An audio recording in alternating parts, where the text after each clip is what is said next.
रक्षा मंत्री राजनाथ सिंह सीमावर्ती राज्यों में बने 43 पुलों को आज देश को समर्पित करने जा रहे हैं। चीन से तनाव के मद्देनजर ये पुल अहम भूमिका निभाएंगे। रक्षा मंत्री आज लद्दाख, जम्मू कश्मीर, अरुणाचल प्रदेश, सिक्किम, हिमाचल प्रदेश, उत्तराखंड और पंजाब में पुलों का लोकार्पण करेंगे। इन पुलों में से ज्यादातर रणनीतिक महत्व वाले क्षेत्रों में है। इनसे सुरक्षा बलों और हथियारों को जल्द से जल्द पहुंचाने में मदद मिलेगी। रक्षा मंत्री 7 राज्यों और केंद्र शासित प्रदेशों में बने इन पुलों का ऑनलाइन उद्घाटन करेंगे। वहीं रक्षा मंत्री राजनाथ सिंह उत्तराखंड में भी आज हीरक परियोजना के तहत 8 पुलों का लोकार्पण करेंगे। बीआरओ ने उत्तराखंड के पिथौरागढ़ में इन 8 पुलों का निर्माण किया है। वीडियो कॉन्फ्रेंसिंग से होने वाले इस कार्यक्रम में सीएम त्रिवेंद्र सिंह रावत भी मौजूद रहेंगे।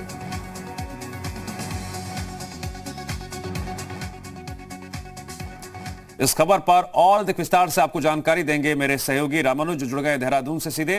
रामानुज, उत्तराखंड में हीरक परियोजना के तहत जिन 8 पुलों का आज लोकार्पण होने जा रहा है, सुरक्षा के लिहाज से और भौगोलिक दृष्टिकोण से उत्तराखंड के लिए कितना महत्वपूर्ण है? दिव्यांश, आज 10:30 बजे मुख्यमंत्री त्रिवेंद्र सिंह रावत देहरादून में और रक्षा मंत्री वीडियो कॉन्फ्रेंसिंग के जरिए 8 पुलों का लोकार्पण करेंगे। और चूंकि ये जो पुल है ये नेपाल और भारत की यानी उत्तराखंड की जो सीमा है उनके आसपास के इलाके के पुल है। अगर इसे सामरिक नज़रिए से देखें तो काफ़ी महत्वपूर्ण है। और जिस तरह से आपने देखा कि पिछले 4 महीने से लगातार चीन और भारत के साथ में तनातनी चल रही है और इसके बाद नेपाल का जो रुख देखने को मिला है, उस सामरिक नज़रिए से अगर देखा जाए तो ये काफ़ी महत्वपूर्ण है। और साथ में स्थानीय जो लोग होते हैं उनके आवागमन के लिए ये काफ़ी अहम होता है। और चूँकि ये जो पुल होते हैं ये पर्वतीय क्षेत्रों के बहुत ही दुर्गम इलाके के क्षेत्रों में रहते हैं। और ऐसे में अगर सामरिक नज़रिए से देखा जाए तो जो सेना है या बीआरओ के अधिकारी और कर्मचारी रहते हैं उनके आवागमन के नज़रिए से भी ये काफ़ी महत्वपूर्ण है।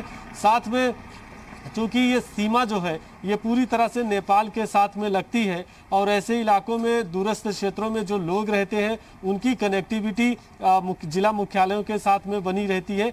तो इन तमाम मुद्दों के अगर हिसाब से देखें तो ये काफ़ी महत्वपूर्ण है। और बीआरओ लगातार उन इलाकों में उन क्षेत्रों को चिन्हित करके पुलों का निर्माण लगातार कर रही है जो दुर्गम है और जहां तक चाहे वो सेना का हो, चाहे वो अधिकारी हो या स्थानीय लोग हो, उनका आवागमन और उनकी कनेक्टिविटी बरकरार रहे, उसके मद्देनज़र ये काफ़ी महत्वपूर्ण है। और नेपाल के साथ जिस तरह से हाल के दिनों में कुछ तनाव की स्थिति देखने को मिली थी, अगर उस दृष्टिकोण से देखते हैं तो भी ये काफ़ी है। चूँकि उत्तराखंड की सीमाएं चीन और नेपाल के साथ में लगती हैं। आपने चाहे वो चमोली का देखा है या उत्तरकाशी के इलाके में देखा है कि लगातार यहाँ पे मॉनिटरिंग होती है और बीआरओ के अधिकारी और उन इलाकों को चिन्हित करके जो सामरिक नज़रिए से महत्वपूर्ण क्षेत्र हैं वहाँ पर पुलों का, सड़कों का और कनेक्टिविटी का लगातार निर्माण कर रहे हैं। तो आज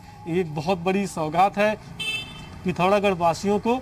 और मुख्यमंत्री त्रिवेंद्र सिंह रावत फिलहाल अपने आवास से ही वीडियो कॉन्फ्रेंसिंग के जरिए इस लोकार्पण कार्यक्रम में शामिल होंगे। जी ठीक है रामानुज, जैसे कि आप बताया सामरिक लिहाज से बहुत महत्वपूर्ण है, लेकिन जनता के लिहाज से मैं चाहूंगा कि आप और विस्तार से बताइए किन किन क्षेत्रों में इसका असर देखने को मिलेगा, क्योंकि अक्सर जो जनता है वही सोचती है कि पुलों का निर्माण हो सके, जो आवाजाही है वो और सुगम हो सके।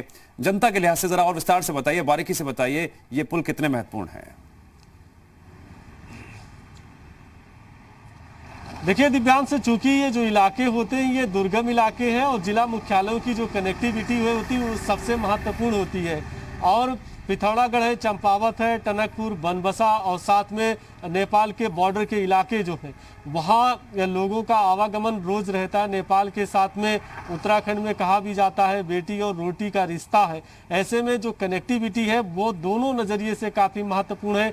एक तो ये कि जो नेपाल और उत्तराखंड लोग आते जाते रहते हैं और साथ में सामरिक नज़रिए से इसलिए भी है कि ये दुर्गम क्षेत्र है और इन क्षेत्रों में जब जिला मुख्यालयों से किसी तरह से कोई भी कनेक्टिविटी, चाहे वो आपदा के दौरान हो या सामरिक नज़रिए से हो, स्थानीय लोगों का हो, स्वरोजगार, रोजगार के नजरिए से हो, ये काफी महत्वपूर्ण है। और चूंकि सरकार की कोशिश हो रही कि ऊधम सिंह नगर से जब ऊपर को लोग चलते हैं तो पिथौरागढ़ और चंपावत के ये दुर्गम क्षेत्र रहता है और इन इलाकों की सबसे बड़ी बात यही रहती कि आपने बारिश के मौसम में देखा लैंडस्लाइड होने पर रोड बाधित हो जाता है, लोगों को आने जाने में भारी दिक्कतों का सामना करना पड़ता है। ठीक है। और एक सबसे महत्वपूर्ण बात यह है कि इन क्षेत्रों में कि केवल अगर 200 से 400 मीटर की दूरी तय करनी हो तो बहुत दूर लगता है, लेकिन अगर पुल बनता है तो उसे 5 मिनट में करते हैं, पुल नहीं रहता तो लोगों ये को आपने घंटे बहुत लग जाते महत्वपूर्ण हैं। बात बताई है। ठीक है।